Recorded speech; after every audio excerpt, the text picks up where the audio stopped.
Do you have songs that kind of came into your life at the right time and the right place? That happened to me a little bit with today's guest. I ran into her music on Instagram and started listening to it. And it was kind of a crazy time at work. You know, things were getting a little stressful. Things were getting a little tense. And I found Elizabeth Tsung's music on Instagram and YouTube and Spotify. And I started listening to it. And it was kind of what I needed at the time to make my drive into work a little more peaceful or my ride home a little more serene. So today we're going to talk to composer and musician Elizabeth Tsung about her music and her new EP called Illusions.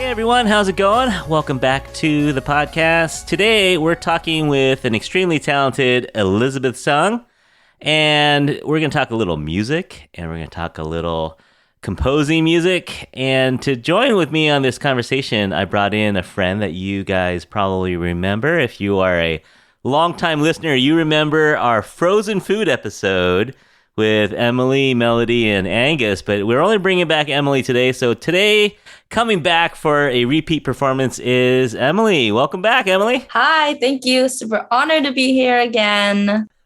I hate doing these alone, so I always try to bring in someone. So I'm glad you were available on a Sunday afternoon. Just to refresh everyone out there, Emily and I teach together. Though I feel like we're on opposite sides of the building, so I feel like I've only seen you like 4 times this whole year. Oh yeah, not often at all. I'll make myself up to, your side of the building every now and then, but no. Not really, yeah. No, I can't remember.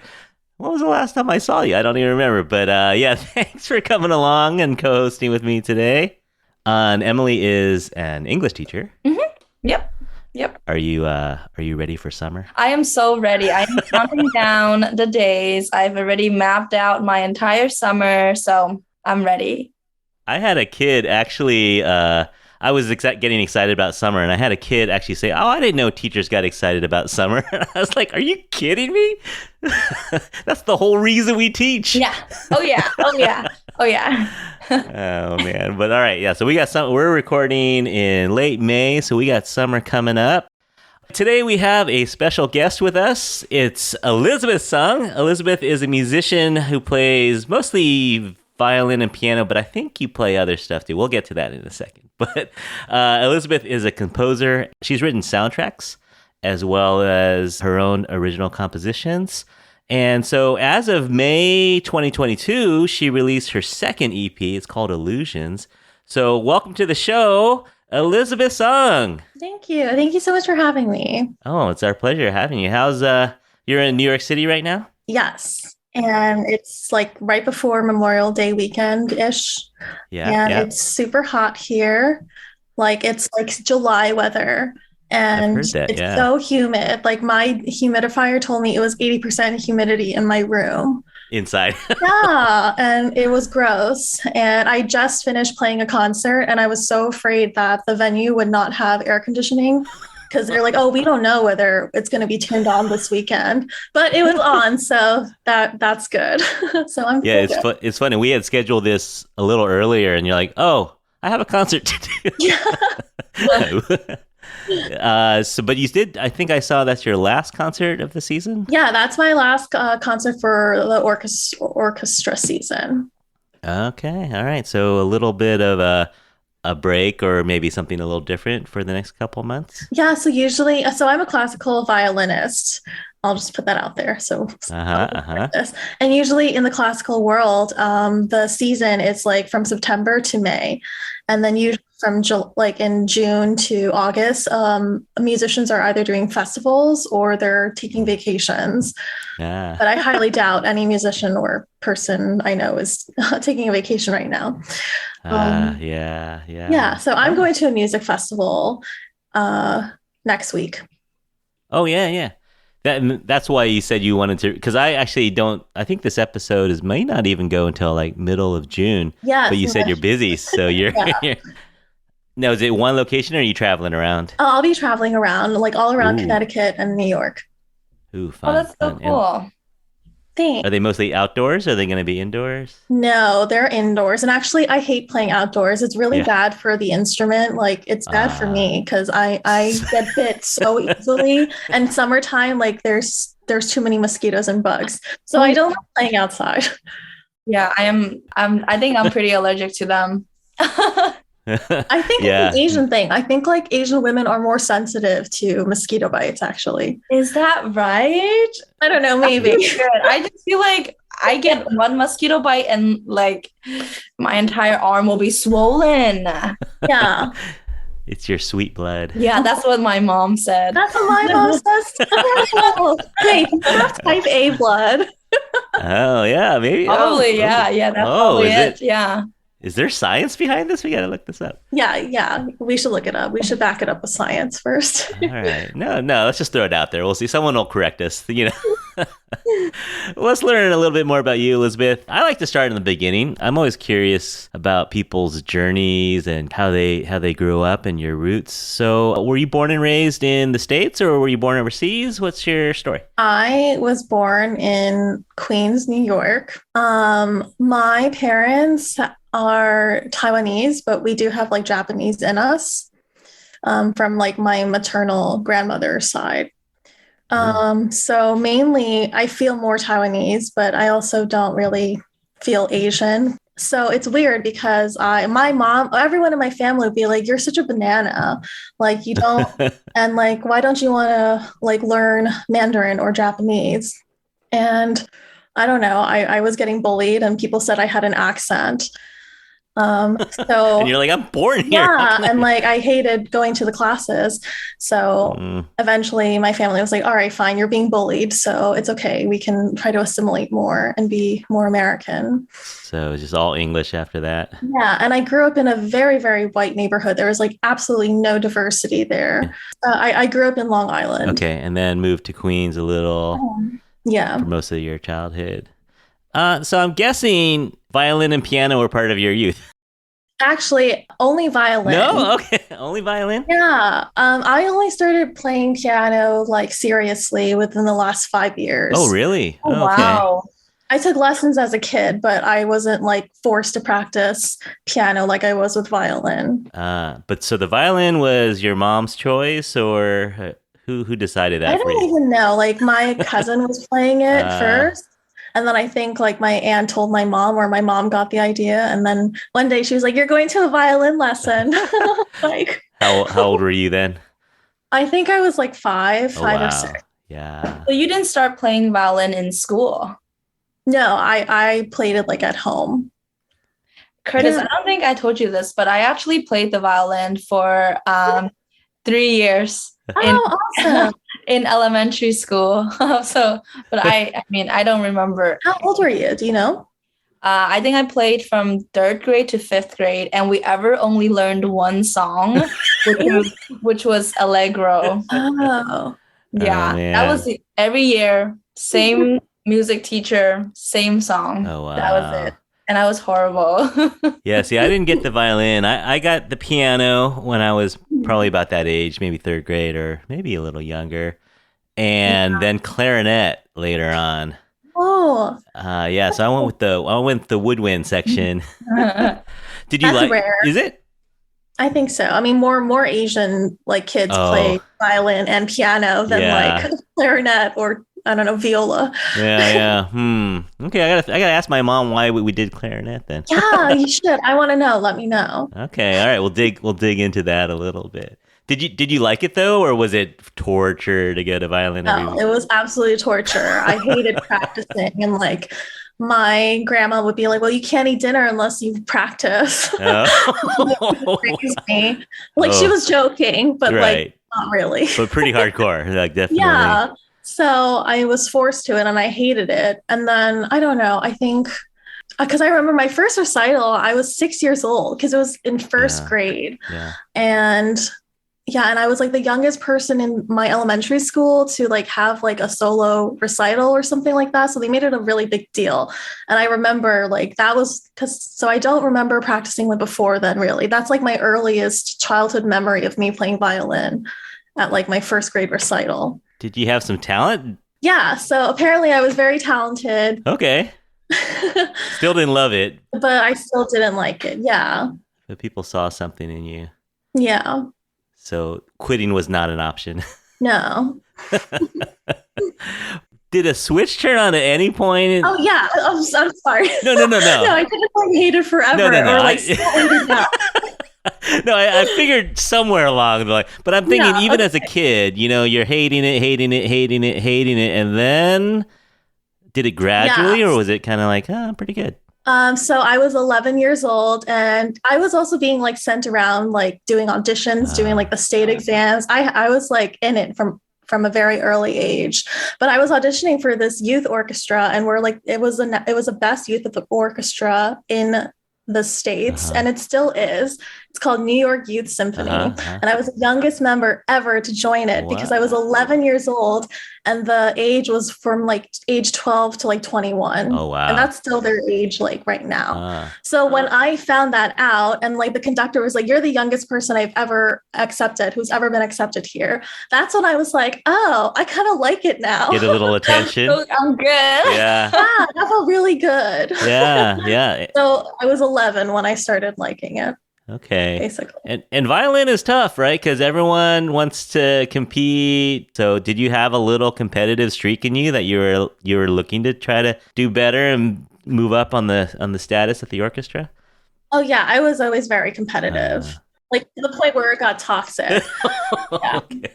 So yeah, I feel like the way like my teachers push me and the way classical music is, like, I think it can be a very toxic community. And I think now it's getting a lot better. So, and I love the people there, but like growing up there, I felt like it was very toxic. It was like very all or nothing thinking. If you don't like advance here, or if you don't do this, then like you're not good enough. And it's like a lot of pressure too, as a young kid. And like when I was teaching, I always made sure to never put that type of pressure on like the kids, but a lot of parents are still like that too. And I'm sure it's like, it's got like a component from our culture, right? Maybe. But yeah, I mean, we are the Infatuasian podcast. So yeah, we talk about culture a little bit. Yeah. You know, and you got to be able to brag about your kid to your, to all the cousins have to be compared. Yeah. That kind of stuff. I know, but it's like weird because I was never bragged at. Like my mom never bragged about me ever. Even when you're making the youth orchestra now? Yeah. Okay. But like my other like aunts would like brag about their kids. And I always remembered like thinking, why wouldn't she brag about me? Yeah, that's like a big bragging point to be accepted at the age of 11 and to make history. What did your, I'm super curious about what your schedule looked like, having to, be in the 7th grade, right, as just a normal middle school kid, but then also being part of, doing violin as your extracurricular activity. How many hours were you practicing a day? I would always like practice once I got home from school. So I would get home like from 4 and then I'd be practicing until like nighttime, like 9-ish. And it was hard. Even though I was in like the AP classes, I wasn't doing very well. I was actually like failing, like getting like C's. The Asian fail. Not doing very well. Not doing very well. Yeah. And like my family got pissed. They're like, I can't believe this. You need to like obviously get like a B or better, because most of your focus is on music. But yeah, my weekends were always like filled with rehearsals. My weekdays, I was doing homework and practicing and still like failing. Yeah. And in high school, like I was actually told you miss so many days of like high school that you might not be able to graduate because I was taking off to like go to, like concerts and auditions for college. And I remember, and I'm very proud of my mom because she's like, I'm so tired of seeing like, I'm so tired of being treated like an Asian, like other, like from your white school. So she actually like like threw a fit. Wow. And was very verbal. And she's like, how dare you not let my daughter graduate? Like, she's like an outstanding person in your school. And like, she brought like, I don't know, like she brought like recognition and like the music, to them. And she just like laid on my guidance counselor. And I was just very happy. So she bragged about me then. Okay. Yeah, she stood up for you. All right. Yeah. Now, wow, that's impressive. Yeah, and I was really proud of her. Yeah. Now, at this point, are you pretty self-motivated? Your mom doesn't necessarily understand all the classical orchestra kind of stuff. So at this point, it's you pushing yourself. Yeah, I have to. Yeah. And I'm glad. I take it way more seriously now at like 30 years old than I did when I was like 15. Yeah. All right. So out of high school, you're auditioning for different colleges, and then you end up going to the University of Michigan in Ann Arbor. What went into that decision? Well, I went to their music school, so I was only auditioning for music programs. And UMich, they have like a top strings department at the time, not anymore, not now, because so many of their top like people were actually like fired because of sexual harassment claims. But I'm glad they're making changes and getting rid of predators. Yeah, obviously. Yeah. So I understand people's hesitation now with like UMich. Yeah, but at the time, it was well known. Yeah, but at the time. And you don't have to put that in the interview. I don't. Yeah, we'll see. So you go to UMich. Is that what? I don't even know what to call it. So you go to University of Michigan, and were you thinking professional musician at this time? Oh yeah, I already knew I was going to. So at this point in high school, I was like, I'm gonna get my bachelor's degree in music, and in the music world, you're like required to get a master's too. So I was like, I'm gonna do my bachelor's and then my master's, and then you're supposed to get like a diploma. So that's the track, and that was what I was like adamant on, and that is nowhere near where I am right now, by the way. So, but that was a track that I had for my life. What were some of the highlights of playing in college? So it's like really interesting because most of my memories from Michigan are not related to like my academic or musical performances. They're actually like based on the relationships and friendships that I've made. Yeah. And I like what being at Michigan taught me the most is that I'm not an awkward like musician who has no social skills. And in fact, I like most of, if not like all of my friends from Michigan were not in the music school. They were all doing something else. And I feel like that meant a lot to me because I thought I was like awkward and I could only like get along with musicians. So that was a big deal for me. Was it because in high school, that's all you knew was musicians? Yeah, exactly. Like I wasn't a part of like my actual high school. I was doing the extracurricular with that youth symphony, like with other like music networks. Like everyone I knew, all of my friends were like musicians. And then you get to college, you realize there's a whole nother world out there. Yeah, I really did. I was like, oh my God. And then maybe living away from home in the Midwest or, a little different environment too. Yeah. Cool. And so I read on your website that right before you graduated, you had a terrible accident. Yeah. Before then, I was dealing with some playing injuries. So I had carpal tunnel syndrome and tendonitis in both of my forearms. And this is actually something that is like very passionate for me. I'm very passionate about musicians like being seen as athletes. So like when I was teaching, I always like focus on proper alignment because I realized growing up, my teachers did not like fix my like terrible posture, and that contributed to like a ton of neck pain and like and it got affected during my car accident too. And I was like, wow, I just have a very weak like upper body, even though I spend all day like doing this. But like, it was just so weak and it couldn't like hold itself up. So yeah. So I had carpal tunnel and tendonitis, and then I was in the passenger seat and like my cousin was driving after Thanksgiving and she made like an illegal left turn. So then a car like went straight into here and it like jolted me. So you can't play at all for months or years? How long?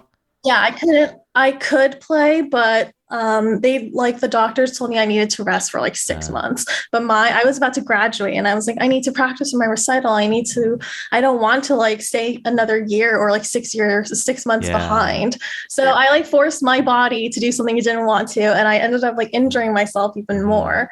Yeah. So I think I read that this recovery time was maybe when you picked up piano a little bit more seriously. Yeah.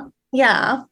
So after I graduated, I forced myself to like go into overdrive with my body, and it just was too much. So I constantly had to take breaks. I used to practice like in college, like 6 to 8 hours a day, and I just like couldn't do that anymore after college. So I did a lot of breaks. I taught myself about like human anatomy and like body mechanics and like proper positioning. I studied different like forms of therapy. I went to like physical therapy. I tried like chiropractors, massage, acupuncture. Like I tried it all for the pain. And I just learned so much about the human body. And it actually gives me like, I'm in awe of like what our bodies can do, because I was able to strengthen myself and like build up my muscles. And now I can like play again for like 6 hours. But that's something I never thought I would like be able to do. So I was very depressed in my 20s while I was dealing with that pain. Yeah, I can imagine. But was this the time when the YouTube channel came in? Yeah. Okay, so we did a little stalking of you, and we looked back on the old timeline, and we found your channel, and there's some really cute little videos of you playing covers of like Miyazaki and a little Avatar or Korra, the Legend of Korra kind of stuff. Is that a little bit of are you a little bit of a weeb or a little bit of a Japanese culture person? Oh my God. My boyfriend would like laugh so hard right now. So I do have like Japanese like in my ancestry. And I only really liked Studio Ghibli. I didn't really like anime, even though like I grew up reading like manga and stuff. So after Studio Ghibli, there were only like a few things that I could watch. And then I didn't watch anime for like a few years. And then like a month ago, I started Attack on Titan just like randomly. And I like literally binged the whole thing. Like all 4 seasons. I finished it like this weekend. So I think I'm like back to like loving anime, and I think it's good for my inner child. No shame in that. But the music for Studio Ghibli, I hear it in your. I think I hear it in your music. The dreaminess. Thank you so much. No, I love Joe Kisashi. Yeah, a little Howl's Moving Castle, a little Spirited Away. Yeah, so. So is this kind of a not a theme, but is this something that you do? You get a little dreamy when you think about music and think about transporting yourself somewhere else?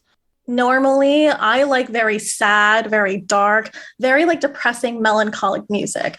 And as I've gotten older and started watching Studio Ghibli films again, I was like, I've never been so moved by happy music. And it's like really inspired me to create more happy music, especially as I'm like happier now and in a better place in my life, like mentally.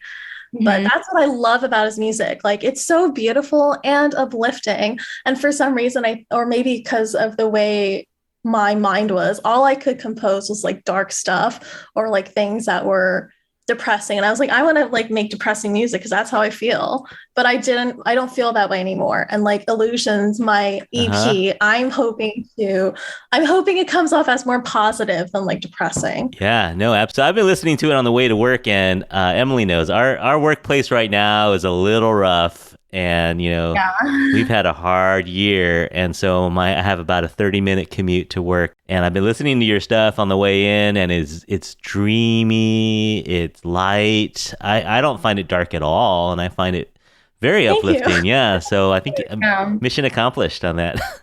Thank you so much. I'm so glad to hear that. Thank you. Yeah, I was listening to Illusions too. A little bit yesterday and some more today when I was driving, and I was like, I've never felt so calm on a freeway before. And if you drive in San Francisco, you kind of know. I mean, driving in SF is anything but calming. But Curtis was Curtis asked me if I listen to a lot of classical music, and I had to think a little bit about this one, but actually lately I have been listening to quite a bit, because when I read, I always just have, whatever Spotify has curated as like their reading playlist, and it's tons of classical music.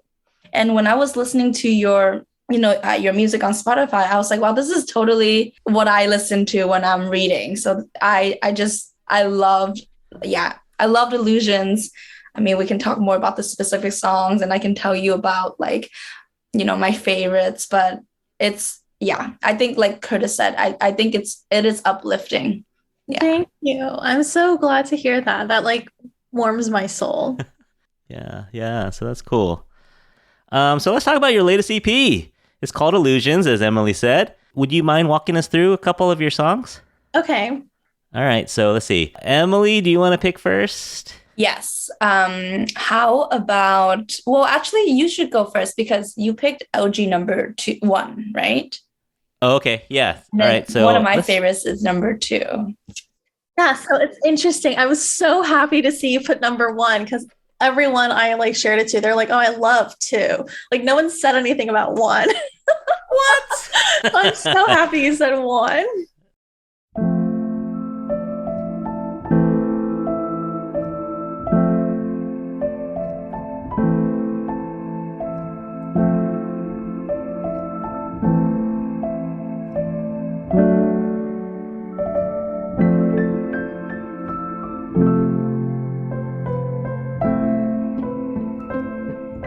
Well, actually, for Elegy number 1, I remember I actually wanted to create something like kind of Asian sounding, because there was like an old white dude who commented on my music, and he was like, all of your songs sound very Asian, but it's not a bad thing. And I didn't think that until he said that.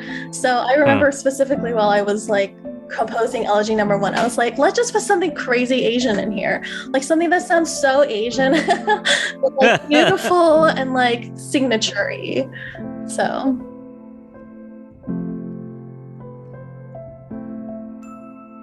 what do you think it is that makes it sound Asian? Is the scale? I don't even know. Yeah. It's in your blood, but yeah, like, maybe. I think there is something, right? I don't remember. Like I took a little guitar, so there's like the Ionian mode or the I don't even remember. I'm terrible with music theory. Like my musician friends are like, I don't even know how you compose because you don't even know basic music theory. Do you play by ear mostly? Yes, I actually have perfect pitch, and I am an aural learner. Now, I don't remember the liner notes on this. Are you playing piano on this one? Yeah, I play everything on this. Oh, okay. Yeah, so do you hear a little Miyazaki in there? I think so. Not intentionally. A little bit. I would like to think that. Got some Miyazaki vibes. Yeah. No, it's really pretty though. What was your thought on the title of the song, or just kind of the mood of the song? What were you thinking when you wrote these songs were actually written for a short film directed by this guy named Michael Fells. And the short film is about two sisters who are like getting closer after their parents' deaths. So originally I had actually titled it like Sisters 1 or Sisters 2, but then as a story came into play, I was like, it's an elegy. It's a lament for the dead. So yeah. But there's hope. I hear hope in there. You know, it's not just I wanted despair, it to be hopeful. I wanted everything on Illusions to be like more hopeful and optimistic. Yeah. All right, we'll go with Emily's choice here. Emily, what you want to? We'll play it first, and then you can give us your thoughts on Elegy 2.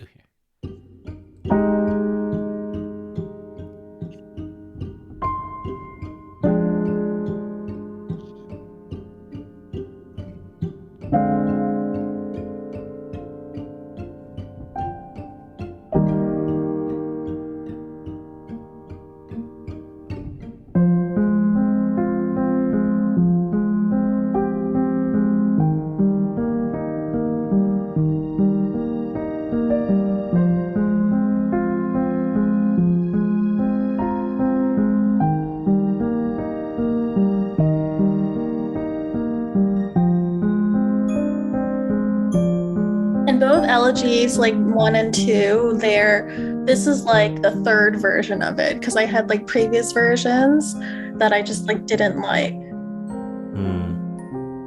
So I wrote these like over a year ago, and then earlier this year I revisited it and made them what they sound like now.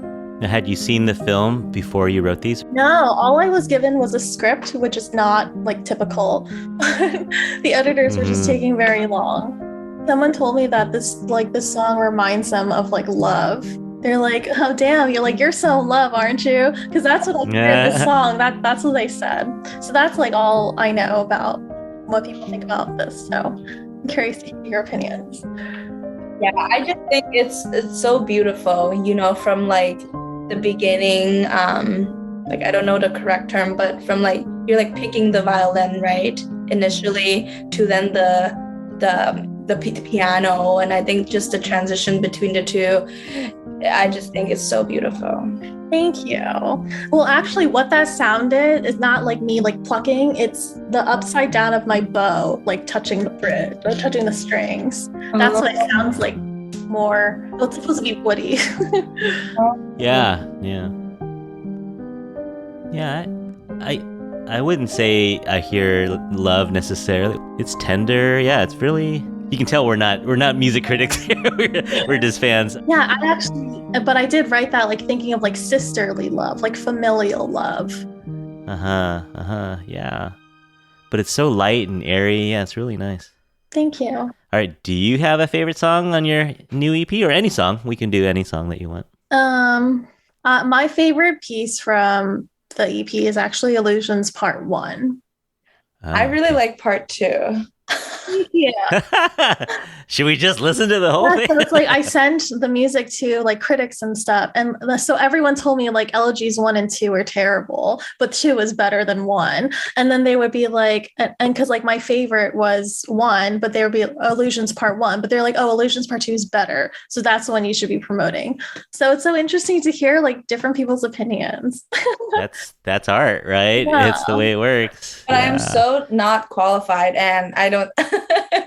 No, but you have ears and you like what you like. Yeah. And I mean, the entire album is really beautiful, but I'm just, that one stood out to me too. Thank you so much. It's funny, because sometimes on this podcast we'll do like K-drama shows, or we'll review K-drama shows, and it's like that all the time. It's like, oh, this is my favorite drama, and someone else will say, I hate it, that's the worst drama ever. It's always like that, like with art. Art truly is subjective. Yeah, but that's why we like it, right? Mm-hmm. All right, let's do Illusions Part 1. Mm-hmm.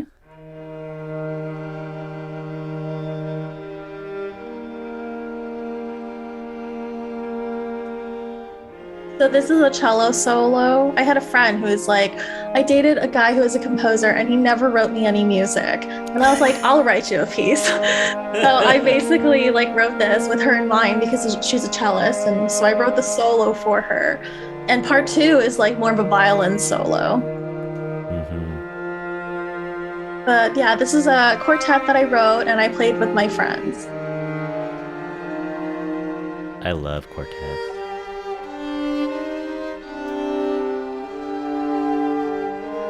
Where are you performing this or recording this? It was a recording studio near my house.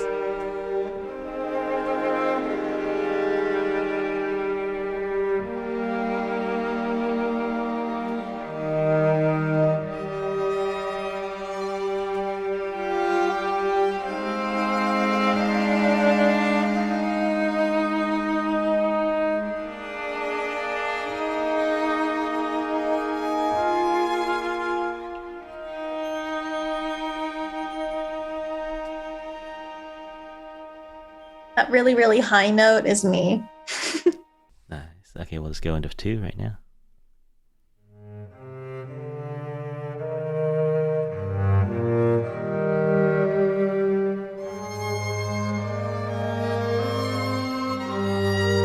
And like one thing, I was trying to write like more positive music, but I also felt like positive music is very like simple sounding. So I wanted to write something more dissonant.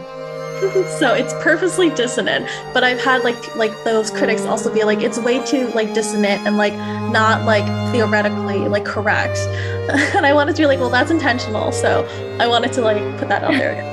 The dissonance is intentional.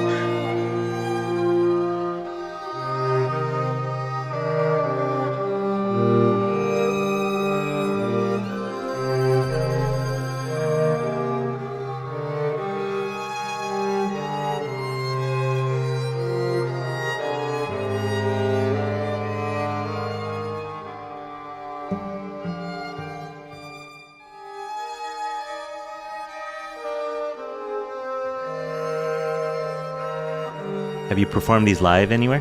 No, not illusions. But a few pieces from my first album I performed last September for New York Fashion Week, so that was really fun. Oh, that's Very amazing. Cool. Congrats. Yeah. But this is, I mean, we're in May still. It just came out like 10 days ago, right? So, yeah, so give it some time.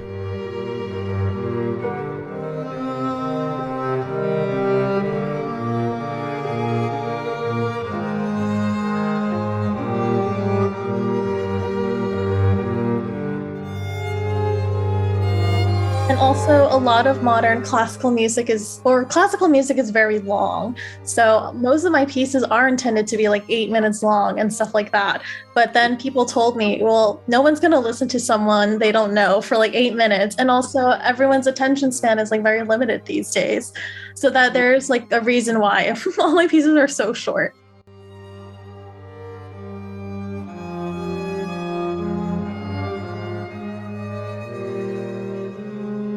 Whenever I hear cello like that, I always think of, like Emily says, she reads with classical music. I used to study classical music, and I love Bach's cello suites, and it reminds me a little bit of his cello suites. Like those are shorter, right? And those are I love Bach. And yeah, those counter melodies you had going, yeah, really nice. What are your hopes for this? Are you hoping to get it on, play it a little bit more somehow, or do it live? Yeah, I'm thinking of having my own recital sometime in the summer or maybe fall, and I'm definitely going to have my friends play it with me too. Fun. I really liked your the polar bear, Ursus Maritimus. Thank you. Can we play that one too? Yes, I love Ursus. The polar bears are dying. Like it breaks my heart to see like how little ice there is now, and how like they're like so sad and thin. So many polar bears are like so emaciated. Like, they're just malnourished, and it's so sad. Yeah, so that's what this song is about.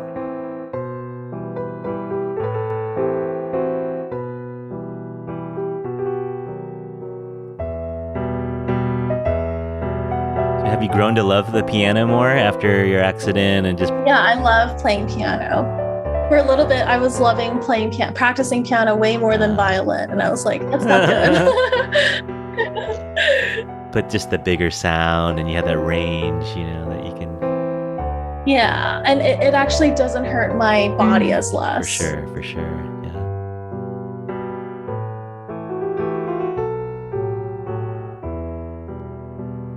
Are you going to write some more for animals?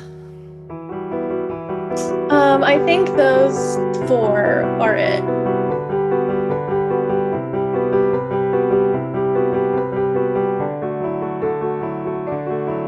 Wait, are we 4/4 now? Yeah. Good. Great job. This was inspired by Bach.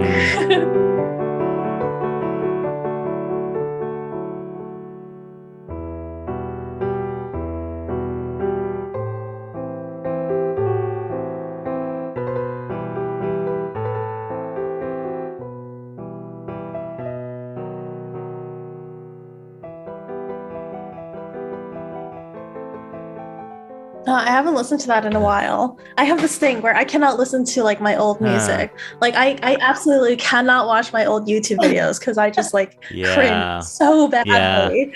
It's funny with podcasting. So we put stuff up there, and then when people find us, a lot of them start with episode number 1, which is when I had no idea what I was doing, right? So I mean, I don't think it's terrible, but at the same time, it's like I've grown, I've gotten better. 37 episodes. Come on, people, skip to the end. But I get it. Yeah, I totally get it. But you know what? Sometimes you need to go back and listen, though. All right, so that is Elizabeth Tsung. She is on Bandcamp.com. You can look her up by name. I'll put that in our show notes. If you want a quick listen in the car, Spotify is always a good option. And if you want to hear Elizabeth do some covers of some Studio Ghibli, or what else you got on there? You got a little Spirited Away. You've got a little Korra. It's very random. Yeah, it's very random, but also fun. You do duets with yourself, which is always fun. What are your next steps? So you're touring the summer with different festivals, and you're back in the orchestra season starting September. But what else you got going on? Well, ultimately, I would like to be the next Hans Zimmer. Sure, right? Soundtracks is your thing. Yeah, there aren't that many women in the composing world. It's very male dominated. So I want to break that glass ceiling and, write for Marvel and Studio Ghibli and stuff like that. Yeah. You won't forget us, right? If you make it big, you'll come back on the show. Of course not. Okay, good.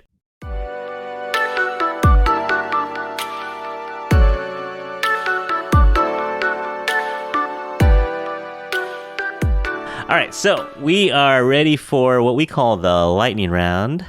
I didn't even type all the questions here, so we're going to kind of wing it. Are you? Okay. So, Elizabeth, are you ready for our lightning round? Yes, I think so. Okay. All right, number one question. Would you rather play for a famous composer, like someone has I don't know who your favorite composer is, but alive or dead? Let's go with anyone, alive or dead. Okay. Would you rather play for a famous composer, or would you rather have one of your compositions played by your favorite musicians? Which would be your choice? Oh, I definitely play for the composer. Yeah. Who would you choose?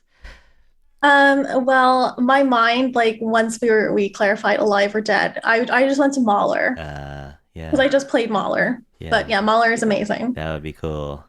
Can you imagine? Oh man, yeah. It's like, here, I wrote this for you. That would be cool. That'd be super cool. All right. Do you have a bucket list of venues that you would like to play in? Yes. All right. So what are your top 3? Well, I'm playing in one of them for the music festival, so I'm very excited. Is this in the East Coast? Yeah, this is in New York City. It's called the Roulette in Brooklyn. And it's a very old theater, but it's got charm and it's renovated. And hopefully, I think it has AC. Is it smallish? I don't know it. Is it? I don't know. Capacity is 400. Oh yeah, so that's really intimate. All right. So what are your other 2 venues that you would want to play at? Like the Opera House in Austria. Oh wow, yeah. Is it named after Mozart or? Is it... Probably. I don't know. Yeah, that would be very cool. And why can't I think of this theater right now? Radio City Theater? Radio City Music Hall. Yeah, Radio City Music Hall. Yes, sorry. I would like to play my solo. I would have a solo concert at Radio City Music Hall. Yeah. That's what I would like to do. That would be cool. And broadcast live, right, at the same time. Yeah. Yeah, and have it be a Netflix special too. Yeah, why not? Yeah, let's do it. We'll be in the audience. Okay, I'll get you tickets. And it's going to be nominated for an Emmy and a Grammy at the same time. Yes. Do you have a favorite post-concert or late-night spot to kind of grab something delicious at in New York? I heard the food in New York is top notch. Emily, you haven't been to New York? I have, not for a long time. Oh. I don't think I appreciate the food as much as I do now. If I go back now, game over. Yeah, Emily's a real foodie, so she's... Yeah. Okay, well, if you come back, you should definitely go to Koreatown. I actually don't... I realize I don't really, go out post concerts and eat. I'm mainly, drinking with, the musicians. Yeah. So Koreatown has very good, pochas, and they're open very late. Yeah. All right. This last question is something that we do at the end of all of our segments. It's called Who's Your Infatuasian? An infatuasian is anyone in the Asian community that you might look up to. Could be alive, could be deceased, could be someone you know, could be someone you admire from afar. So, Elizabeth Tsung, who is your infatuasian? Oh my God. My infatuation is this amazing, like sexy, beautiful, talented cellist named Tina Guo, and she lives in Las Vegas, and I hope she sees this podcast. Yeah. So she's a cellist for Hans Zimmer, and she also is a composer, and she creates her own music, and I love the way she, like, even in her own bio, she considers herself a genre fluid, and I love that. So she's very versatile, could do like classical, jazz, like rock, and that's actually really hard, I feel like, for classical musicians to do, to be able to play other genres like well.